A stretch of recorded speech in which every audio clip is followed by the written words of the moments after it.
Welcome to our candidate conversations. With us today, we have Mary Wolfe with us, running unopposed for re-election. And welcome, Mary. Thanks for coming in. So we don't have a whole lot of other candidates to talk with on this particular race. Reese Peterson was going to run, but he withdrew, so people are aware of that particular situation. So we'll jump in. We always give folks a chance to give a quick opening comment. Here's your chance. Well, thank you, Dave. I hope I didn't just break your microphone. I think we're good. Okay. Good morning, everyone. I'm Mary Wolfe. I am the state representative for Iowa House District 98, which includes Clinton, Lowmore, Andover, Charlotte, Goose Lake, and the surrounding areas. So if you live in one of those areas, I'm your state representative. I was elected back in 2010, so I've been out there for 8 years. This will be my 5th two-year term coming up, and I know everyone says this, but it really has been an honor and a privilege, and one of the most fulfilling things I've been given an opportunity to do in my life. So I'm looking forward to the upcoming legislative session. We're going to have a lot of new people out there. I expect there will be a lot of really high energy. So hopefully we'll be able to get some good things done for Clinton County. I would mention that tonight at 5 o'clock, I'm having a legislative forum at the Durgin Center, which is basically the old Ashford campus, the gym. And so there'll be pizza at 5-ish, and then we will discuss various legislative topics. So I'd love to hear from people out there about what you'd like us to tackle in the upcoming session. So 5 to 6:30 at Ashford/Panagia International Academy at the Durgin Center. Thanks. Mary, you mentioned that, and is one of the topics you got into was Alliant Energy. You kind of tackled that. You mentioned that before we got started. People were contacting you, I think, or you heard people talking about Alliant bills that seem to jump dramatically from one month to the next in recent months. You were talking with Alliant Energy. Can you give us any hints of what you found out, what your comfort level is from dealing with your constituents and the Alliant Energy? Sure. Well, that's a good question. As I said, I've represented this area for 8 years. This was the first year and the first summer, basically, that I've gotten any calls about, concerns over high electric bills. And it started out with just a few. I then posted something on my Facebook page asking for comments or, whether or not other people were having these problems. And there was a deluge of complaints and people talking about having their bills double or triple, from one month to the next. So that caused me a lot of concerns. Alliant immediately reached out to me, which I appreciated. They offered to review my constituents' concerns on a individual basis. I thought that was great. I then posted a link to basically a form people could fill out and submit about their personal Alliant concern or complaint. And within a week, we got about 500 different complaints, most of them from this area, at which point Alliant requested that I ask people to go through them personally, not to go through me, but to go through them going forward. And as far as what's come out of that, I think, Alliant has made an effort to call all of those people, call or email. Most of the people I've talked to about their experience feel that their concern was not addressed to their satisfaction, that they were basically told it's been hot out and, very hot, very humid. That's about the extent of it. Maybe you should get a new refrigerator. So I don't know. So end result of that, I'm not sure that anybody really got any answers. What I found as I got more into it is a very Byzantine regulatory setup as far as the bills and what public utilities are allowed to bill for, how the Iowa Utilities Boards arrives at the rate that they're allowed to bill. And one of my goals is to learn a lot more about that, become much better educated about that, because right now, I don't think there's many legislators, if any, at the Capitol that are particularly knowledgeable about that entire system. I will say that right now, there is an open rate case on whether or not Alliant should be able to charge customers $15 a meter, so $30 for most customers who have both a gas and electric meter, whether they should be able to charge them $30 a month to be allowed to opt out of the smart digital meter, which will communicate directly with Alliant on, 4, 5, 6 times a day. And so the hearing on that is on November 5th and 6th, which is the day before and the day of the election. So I won't be able to go to it, but I've submitted my opposition to that online. And just let you know, if you go to my Facebook page, I have a link where, if you wish, you can also weigh in on that. And any comment you submit will become part of the official record of the case, which is basically a trial. And the Iowa Utilities Board will take it in consideration in making their final decision. So it's complicated, Dave, super complicated. I'm going to keep working on it. There are other legislators in Cedar Rapids and Dubuque that they've also been hit with these same complaints. So to be honest, it'll be easier once we're back out there in Des Moines. We're going to have some meetings. We're going to look at what can be done. As far as, maybe put a limit on if a bill goes up more than a certain percentage from one month to the next, that automatically triggers some kind of a review. So there's various ideas, but right this minute, no. I don't know that anybody that I tried to help got much of any relief. I don't think anybody got any money back from Alliant, unfortunately. Mention that too, so it's not just a local, Clinton area issue with Alliant. You mentioned Cedar Rapids and Dubuque and other Alliant service territories. People had the same complaints. Maybe we just didn't know about it. Right. I don't think we did know about it. And actually, it seemed to hit in Cedar Rapids about a month after it hit here, because I was contacted by my friend and colleague, Kirsten Running Marquardt, about what was going on out there. There's no hard evidence that it's directly related to the installation of the smart digital meters. I do think there's probably a correlation between some of the increase in installation of digital meters in and of themselves. They swapped out from analog to digital. My understanding is digital meters are more sensitive. They pick up more energy, but not enough to rationalize the large increases people saw, but I think overall there's going to be a slight increase. My concern is that they are also swapping out the gas meters. So, what's that going to look at? What's that going to look like when people start turning on their furnaces? Are they going to see the same kind of, much larger bills than they saw last year? Not sure if it's a legislative issue yet, but it's something Mary Wolf's going to keep an eye on. I am.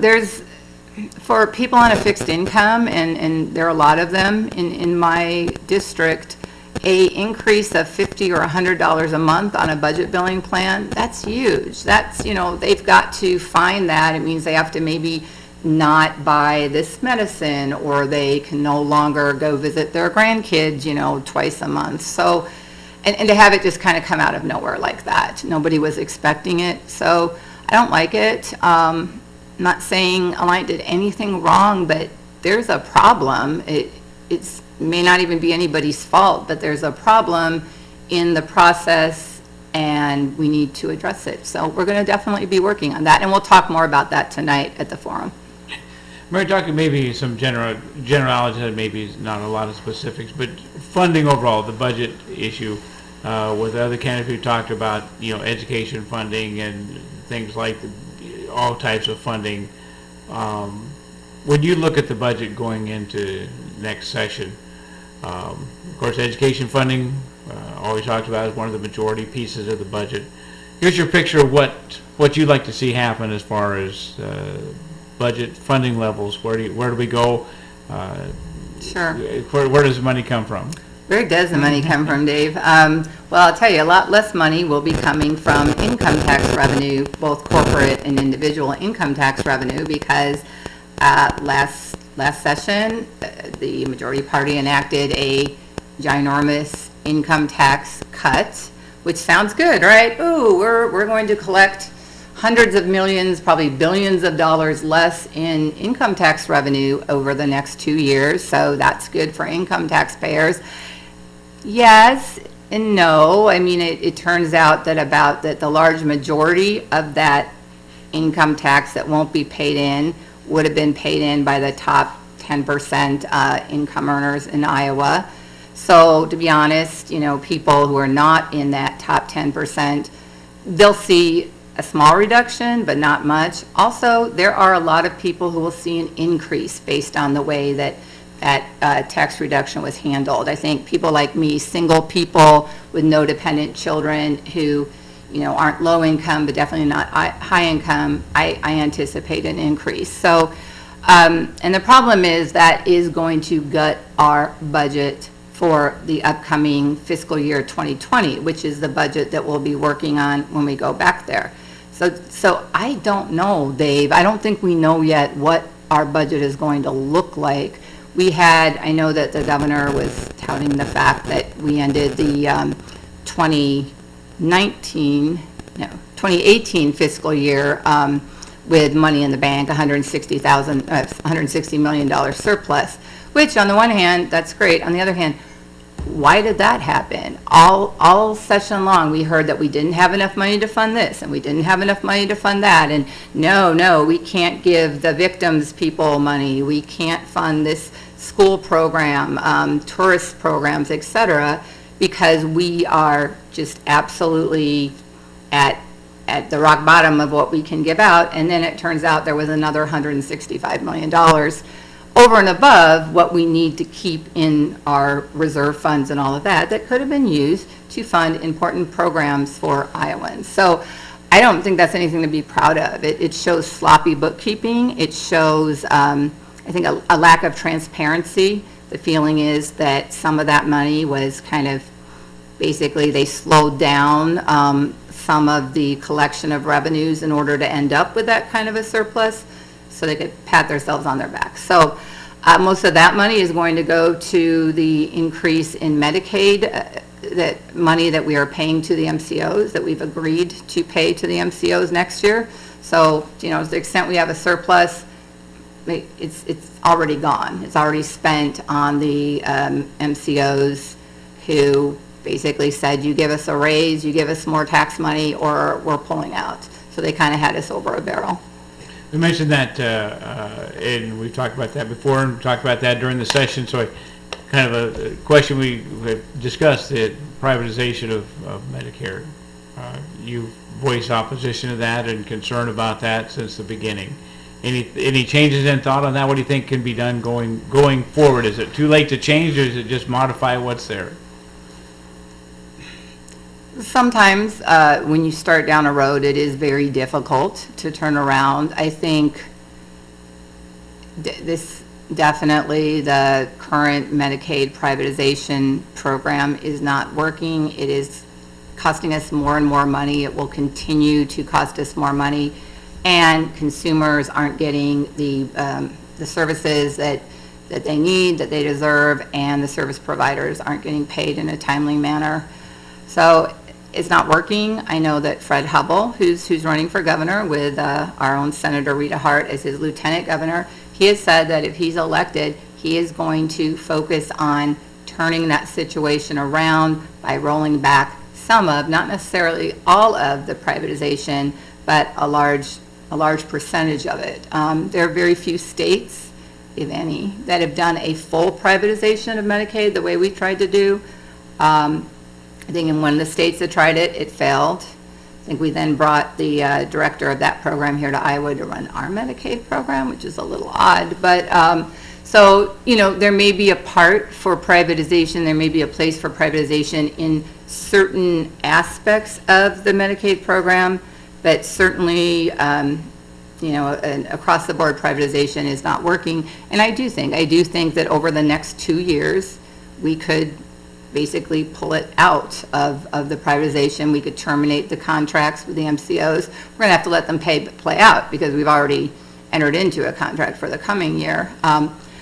But the other thing that would do is that would generate a lot of jobs in the private sector. I mean, right now, they've let go a lot of people. And I would like to see some of those jobs here in Clinton County. There's been a discussion about whether, just because it's a state department or a state, service like DHS or DOC or whatever, does it really, do all of the people who work there need to be, situated in, in a big building in Des Moines? And I think the answer is no. I don't see why we can't, set up a DHS call center or whatever here in Clinton County.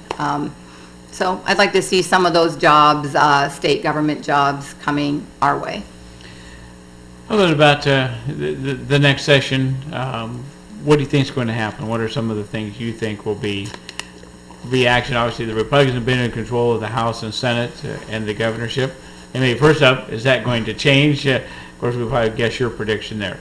Right. Well, not surprisingly, probably, it is my sincere belief that the Democratic Party will gain the majority in the Iowa House, which means that after 8 years of serving in the minority, I'm going to be serving in the majority, which is, on the one hand, exciting, on the other hand, kind of scary, because now we won't be playing defense anymore. It'll be our job to move forward good legislation, and we'll be the ones responsible for it.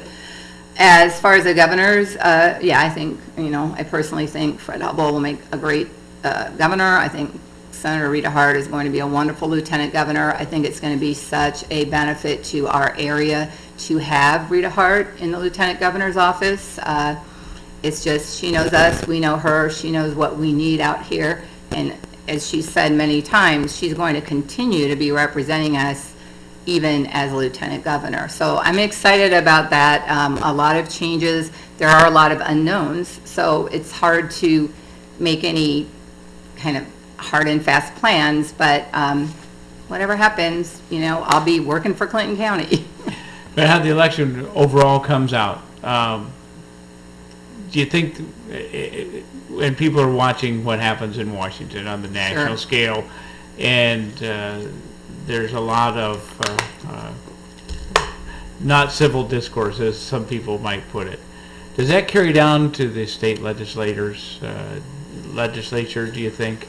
No matter how it comes out, is that what happens in Washington filter down? Well, that's a good question. I have been surprised in past years at how little it does filter down, in that, at least in the House, I think the Senate has kind of a different thing going on over there. I think they tend to be a little more polarized because there are fewer of them. They sit on separate sides of the chamber. In the House, we're all, we all sit amongst each other. There's no our side, D side. And certainly as a member of the minority party, I've had to, find a way to work with my Republican colleagues in order to have a seat at the table. So, and I also think that we know that what comes around goes around, or what goes around comes around, and that, just because one side's in the majority this year, that doesn't mean that the other side isn't going to be in the majority 2 years from now. And so there is, I think, a feeling that you treat the opposing party the way that you would want them to treat you if they were in control. So, in other words, I'm always surprised at the level of civility.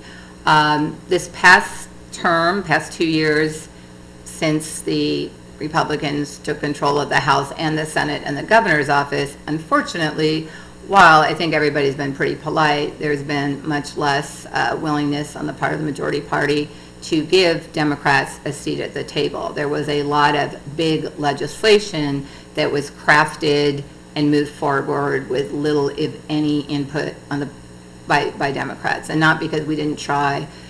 We had all sorts of suggestions to make some of that better, to make some of it work better for Iowans, and we pretty much were, our suggestions were not given any consideration, which is too bad, because obviously we represent a lot of Iowans. So, all Iowans should have a voice, regardless of whether you're your elected official is the majority or the minority party. So that's one thing I'm going to work hard to do in the upcoming term is make sure that my constituents feel that they are being represented out there, and that means, regardless of who the other Clinton County elected officials are, I'm going to try hard to work with them and make sure that they do feel like their voice counts. Imagine that, since there's no opposition, we'll say you'll get reelected. Oh, I hope so. It's like fingers crossed, Dave.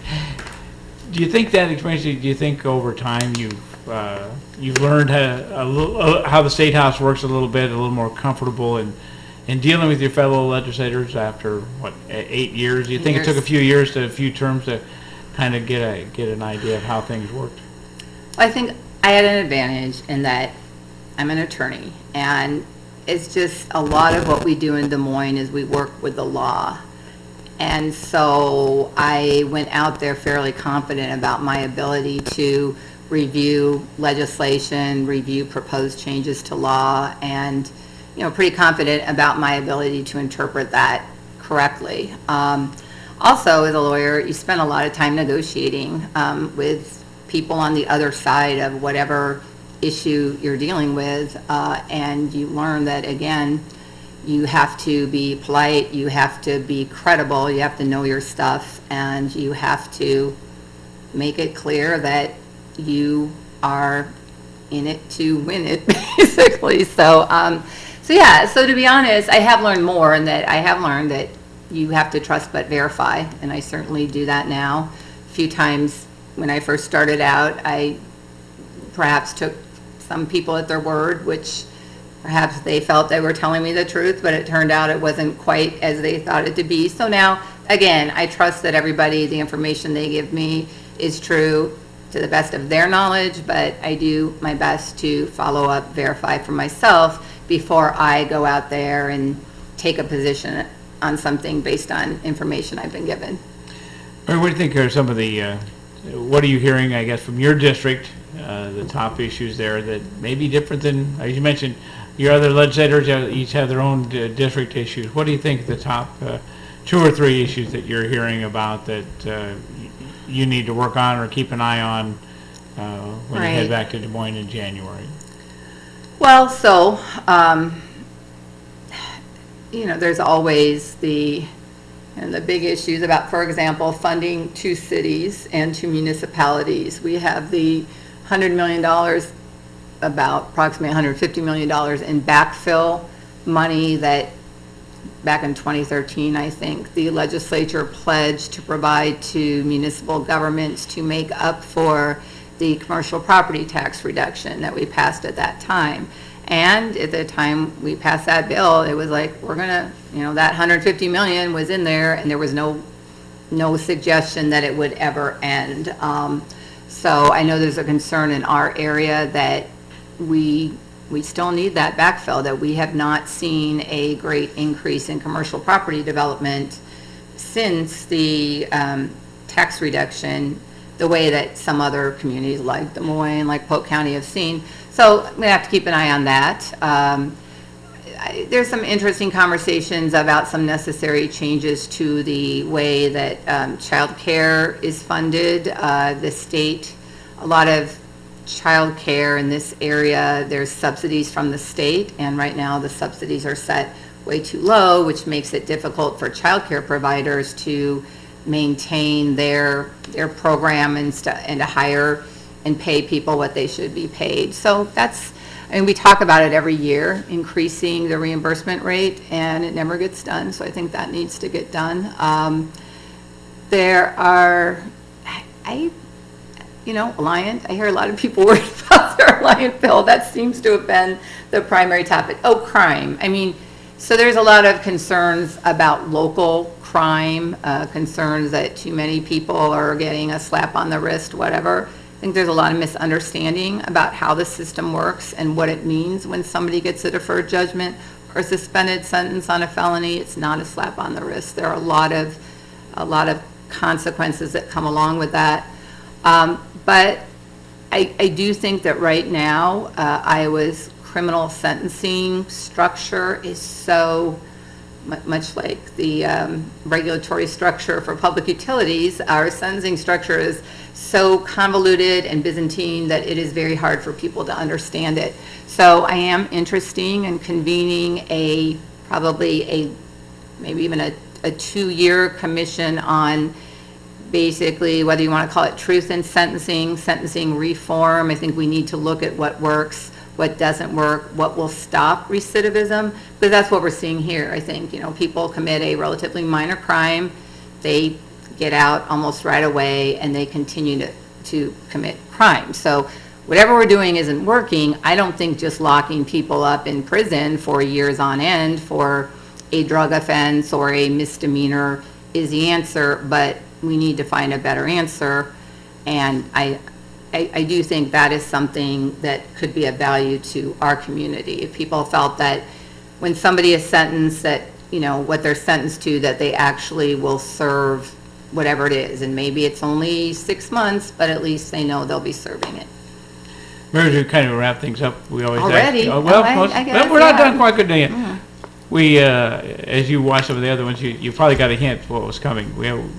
These have been all of a sudden called job interviews. Oh, right. Your job right. interview says, what is your most satisfying accomplishment outside of the legislature? Outside of the legislature, I had prepared an answer for what's your biggest failure. So, we try not to ask the same ones all the time. Okay, I should have anticipated that. All right. Well, it's totally corny, but one thing is raising my incredible son as a single mom he graduated from the University of Iowa College of Engineering. He's now in his first year at the University of Iowa College of Law. And so that has been a satisfaction, partly because I was so lucky to have my family surrounding us and helping us and shoring us up. I don't know how single parents without that kind of extended family in the area manage. So kudos to all of you. I think also just some of the work I've done in my career as an attorney, I've had some cases where I really feel that I've made a difference in people's lives and maybe kept people out of prison that didn't belong in prison, helped people be reunited with their children when they were taken away without good cause. So my job is very fulfilling and it gives me a lot of satisfaction. I work hard, and all of that has really helped me in the legislature because, again, it's all about trying to get the best results with what you have to work for. And over the past 8 years, sometimes I haven't had a lot to work with, but, I do what I can with it. So there you go. All right. Well, you get your closing comment. We leave an open mic time. Here's your chance to tell the folks whatever you'd like to tell them. Okay. Well, I just want to thank everyone. It really has been a privilege to represent you out there for the past 8 years. I am going to try and do a better job about forums and coffee things once we're in session, so people who can't make it to the monthly legislative forums know where I am so they can stop in and ask questions, make comments. I want to say thank you to all the people in our county who work so hard on issues to do with both poverty, homelessness, people who don't have enough food, and also economic development and trying to bring more good paying jobs to our community and more housing, that type of thing. I'm amazed at how many people work so hard to make this a better community. So thank you for that. Finally, I want to say this election that's coming up, it's a big deal, and I am constantly kind of disappointed by how many people I talk to in my legal practice, just out and around, who take the position that, oh, I'm not registered. No, I don't need to register. I don't vote. It doesn't matter. I don't like any of the candidates, whatever. It's like, this is your county, your state. Please consider registering and voting. Get your friends and family to vote. If you have questions about the candidates, ask a candidate or ask somebody you trust. Ask them their opinion. Read up on them. But just please, Clinton County has a historically low voter turnout rate, and I would love to see us up there at the top for voter turnout. So it doesn't matter, Democrat, Republican, Libertarian, go out there and make your voice heard by casting a ballot. On November 6th, you can also go up to the Clinton County Auditor's Office 5 days a week and register and vote right up until the election. So thank you. And Dave, thank you so much for the opportunity over the past 8 years to do the monthly, or not monthly, the weekly legislative radio shows during session. That is so helpful to, I know, us elected officials, and I'm sure the people back home, so. Well, we'll count on it continuing. Yeah, let's do All right. it. All right, thanks. Thanks, Mary. Thank Mary Wolfe, State Representative on our show today. Thanks.